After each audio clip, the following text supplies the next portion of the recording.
friends, I welcome you all to the video lecture series of cybersecurity and information security.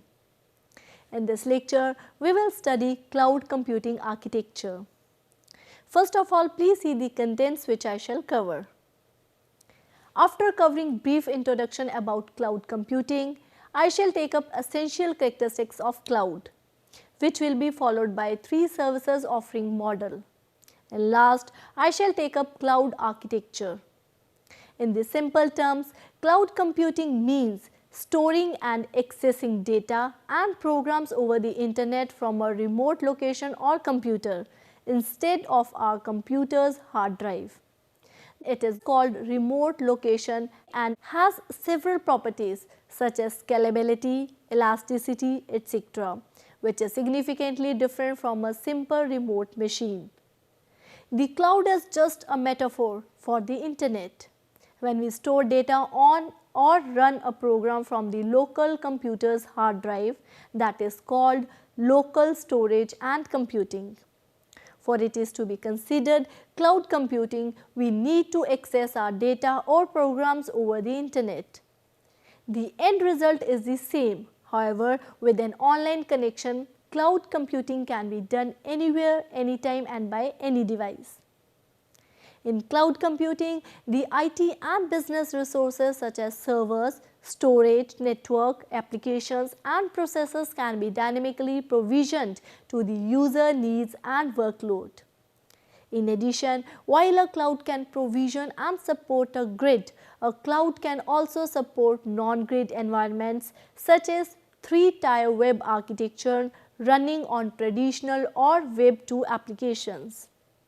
Therefore, cloud computing is a mechanism of bringing, hiring or getting the services of the computing power or infrastructure to an organizational or individual level to the extent required and paying only for the consumed services. In addition, one can think to add security while accessing these remote computing resources as depicted in the figure. Figure shows several cloud computing applications.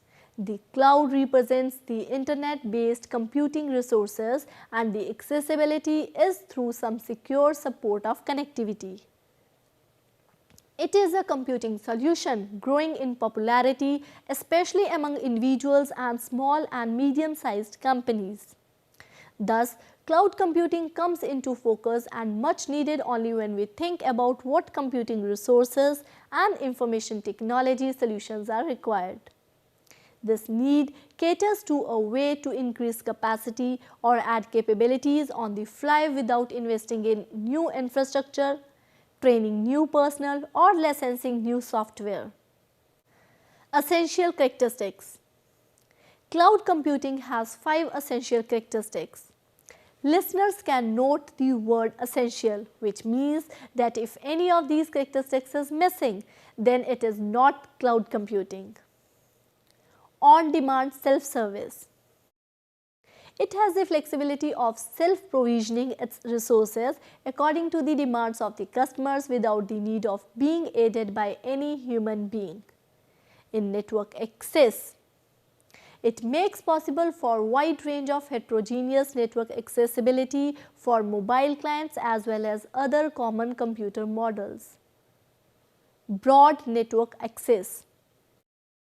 You can access these resources from anywhere and you can access them from a browser, from a desktop with applications designed to work with them or from a mobile device.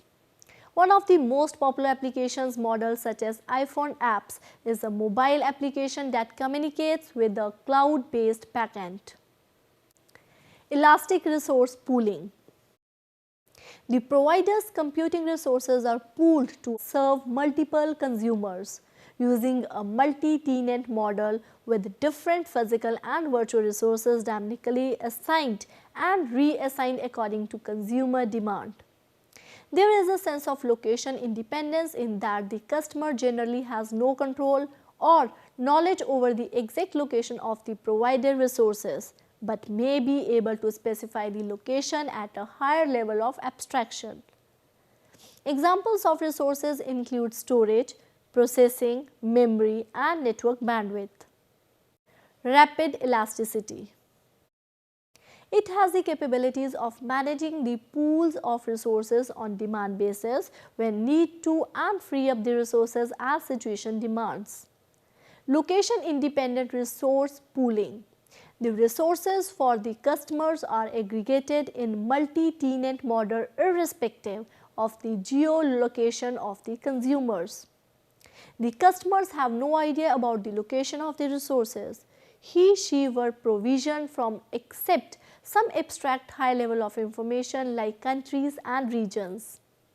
To the consumer, the capabilities available for provisioning often appear to be unlimited and can be purchased in any quantity at any time. Mirrored service. Cloud computing has a metering capability which controls, monitors and reports the use of resources. This results in audited reports for both the provider and the consumer, showing exactly how much hard disk was used, which services were accessed and for how many hours. The implication for companies that use cloud computing means they pay only for what they use, which is very cost efficient for business operations.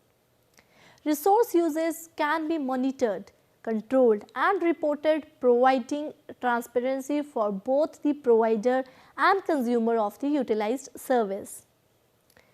Cloud deployment models. Deployment models describe the ways with which the cloud services can be deployed or made available to its customers, depending on the organizational structure and the provisioning location.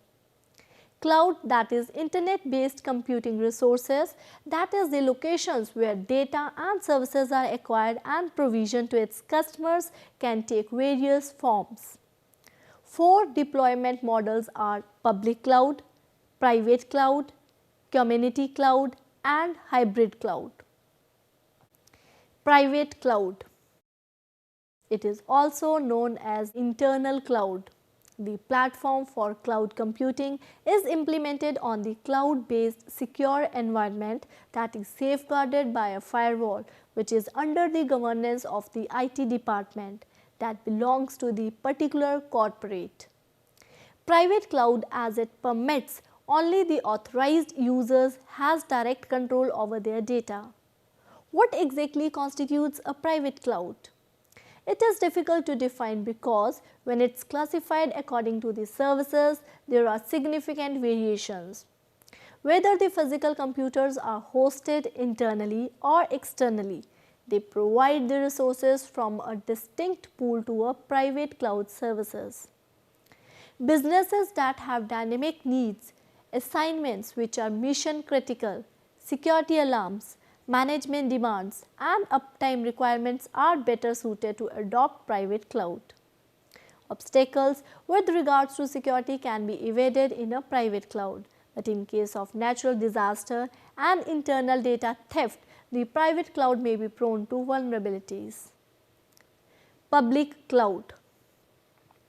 Public cloud is a type of cloud hosting in which the cloud services are delivered over a network which is open for public usage. This model is a true representation of cloud hosting. The customers do not have any distinguishability and control over the location of the infrastructure. From the technical viewpoint, there may be slight or no difference between private and public cloud's structural design except in the level of security offered for various services given to the public cloud subscribers by the cloud hosting providers. Public cloud is better suited for business requirements which require managing the load, host application that is SaaS based and manage applications that many users consume. Due to the decreased capital overheads and operational cost, this model is economical. The dealer may provide the service free or in the form of the license policy like pay per user.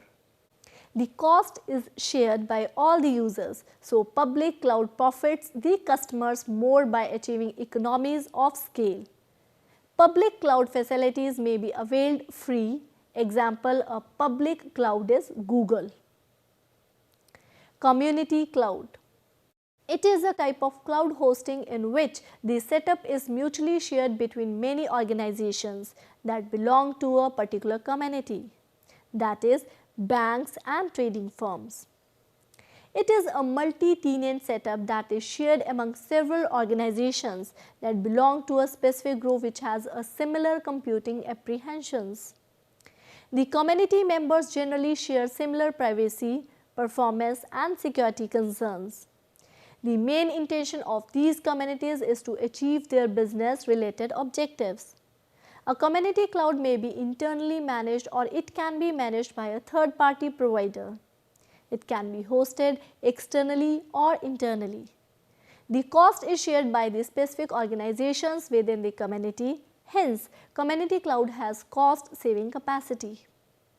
Organizations have understood that cloud hosting has a lot of potential, so selection of the right type of cloud hosting is needed. Thus, you need to know your business and analyze the demands. Once the appropriate type of cloud hosting is selected, you can achieve your business related goals more easily. You can channelize all your efforts to take those strategic steps that will help your business to succeed. Hybrid cloud. It is a type of cloud computing which is integrated. It can be an arrangement of two or more cloud servers, that is private, public or community cloud, that is bound together but remain individual entities. Benefits of the multiple deployment models are available in hybrid cloud hosting. A hybrid cloud can cross isolation and overcome boundaries by the provider. Hence, it cannot be simply categorized into public, private or community cloud. It permits the user to increase the capacity or the capability by aggregation, assimilation or customization with another cloud package or service. In a hybrid cloud, the resources are managed and provided either in-house or by external providers. It is an adaptation among two platforms in which the workload exchanges between the private cloud and the public cloud as per the need and demand. Resources that are non-critical like development and test workloads can be housed in the public cloud that belongs to a third-party provider, while the workloads that are critical or sensitive must be housed internally. Consider an e-commerce website which is hosted on a private cloud that gives security and scalability. Since security is not a prime concern for those browser sites, it is hosted on a public cloud which is more economical as compared to a private cloud. Businesses that have more focus on security and demand for their unique presence can implement hybrid cloud as an effective business strategy. When facing demand spikes, the additional resources that are required by a particular application can be accessed from the public cloud. This is termed as cloud bursting and is available with the hybrid cloud. Organizations can use the hybrid cloud model for processing big data. On a private cloud, it can retain sales, business and various data and can initiate analytical queries over the public cloud as the public cloud is effective to meet the demand spikes. Hybrid cloud hostings is enabled with features like scalability, flexibility and security. If one is ready to overlook a few challenges like application program interface incompatibility, network connectivity issues and capital expenditures, then hybrid cloud would be an appropriate option. 3 service offering models. The 3 kinds of services with which the cloud-based computing resources are available to end customers are software as a service SaaS, platform as service PaaS and infrastructure as a service IaaS. It is also known as the Service Platform Infrastructure SPI model of the cloud and it is shown in the figure. SaaS is a software distribution model in which applications are hosted by a vendor or service provider and made available to customers over a network. PaaS is a paradigm for delivering operating systems and associated services. Example, computer-aided software engineering CASE case tools, integrated development environments IDEs for developing software solutions over the internet without downloads or installation. IaaS involves outsourcing the equipment used to support operations including storage, hardware, servers and networking components. Cloud SaaS. The capability provided to the consumer is to use the provider's applications running on a cloud infrastructure, including network, servers, operating systems, storage and even individual application capabilities, with the possible exception of limited user-specific application configuration settings. The applications are accessible from various client devices through either a thin client interface such as web browser or a program interface. The consumer does not manage or control the underlying cloud infrastructure. Typical applications offered as a service include customer relationship management (CRM), business intelligence analytics, and online accounting software. Cloud PaaS. The capability provided to consumer is to deploy onto the cloud infrastructure the consumer created or acquired applications created using programming languages, libraries, services and tools supported by the provider. The consumer does not manage or control the underlying cloud infrastructure, but has control over the deployed applications and possibly configuration settings for the application hosting environment. In other words, it is a packaged and ready to run development or operating framework. The PaaS vendor provides the networks, servers, storage and manages the levels of scalability and maintenance. The client typically pays for services used. Examples of PaaS providers include Google App Engine and Microsoft Azure services.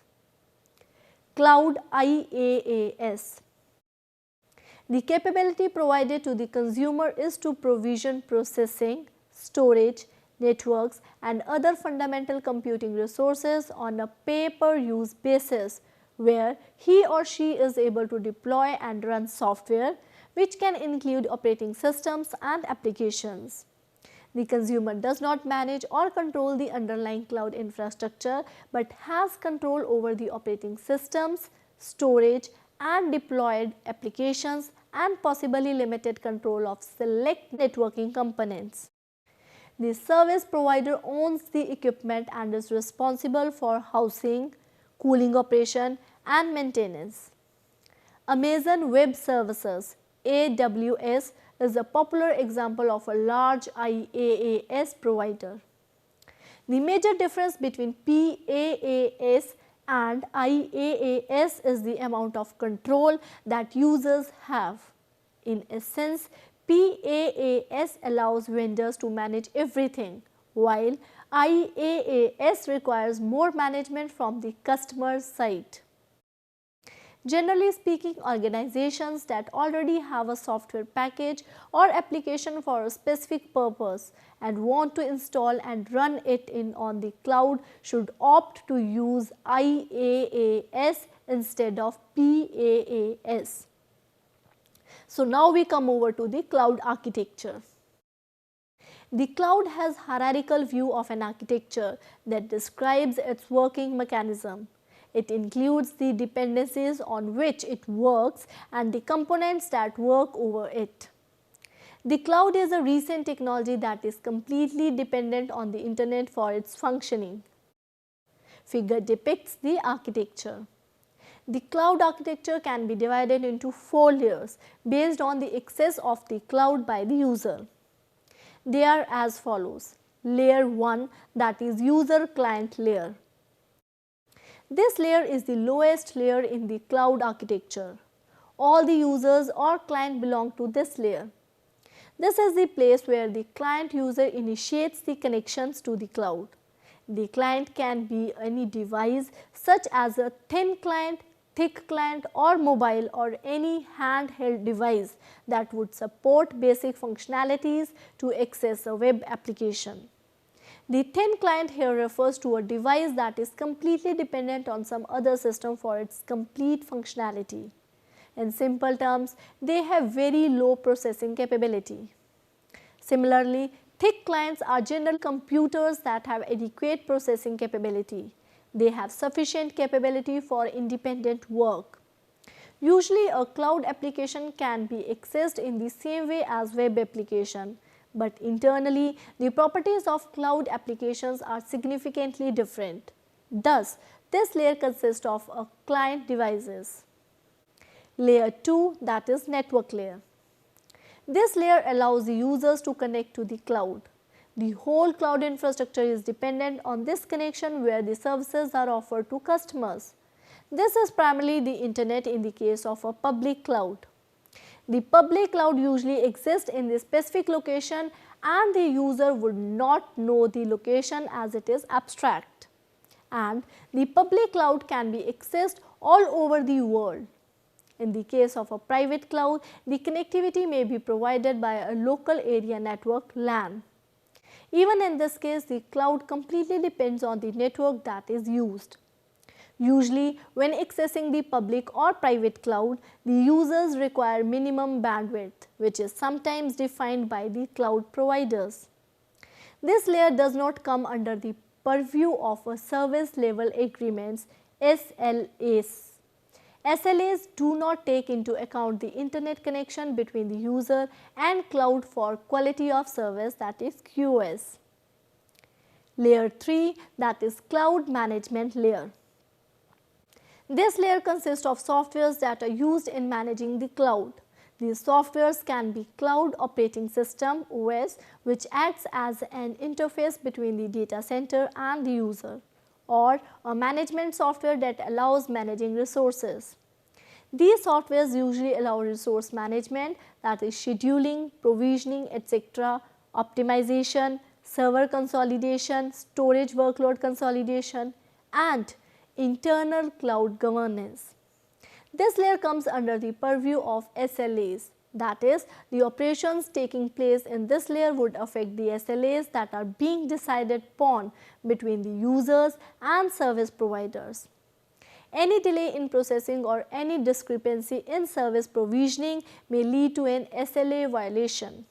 As per rules, any SLA violation would result in penalty to be given by the service provider. These SLAs are for both private and public clouds. Popular service providers are Amazon Web Services (AWS) and Microsoft Azure for public cloud. Similarly, OpenStack allows private cloud creation, deployment and management. Layer 4, hardware resource layer. Layer 4 consists of provisions for actual hardware resources. Usually, in the case of a public cloud, a data center is used in the backend. Similarly, in a private cloud, it can be data center, which is a huge collection of hardware resources interconnected to each other that is present in a specific location or a high configuration system. This layer comes under the purview of SLAs. This is the most important layer that governs the SLAs. This layer affects the SLAs most in the case of data centers. Whenever a user accesses the cloud, it should be available to the users as quickly as possible and should be within the time that is defined by the SLAs. If there is any discrepancy in provisioning the resources or applications, the service provider has to pay the penalty. Hence, the data center consists of high-speed network connection and a highly efficient algorithm to transfer the data from the data center to the manager. There can be a number of data centers for a cloud, and similarly, a number of clouds can share a data center. Thus, this is the architecture of a cloud. There can be little loose isolation between layer 3 and layer 4 depending on the way the cloud is deployed. So friends, this was all about cloud computing and its architecture. Hope the concepts explained in this lecture were understandable and helpful. Hope to see you in the next lecture. Till then, goodbye. Thank you.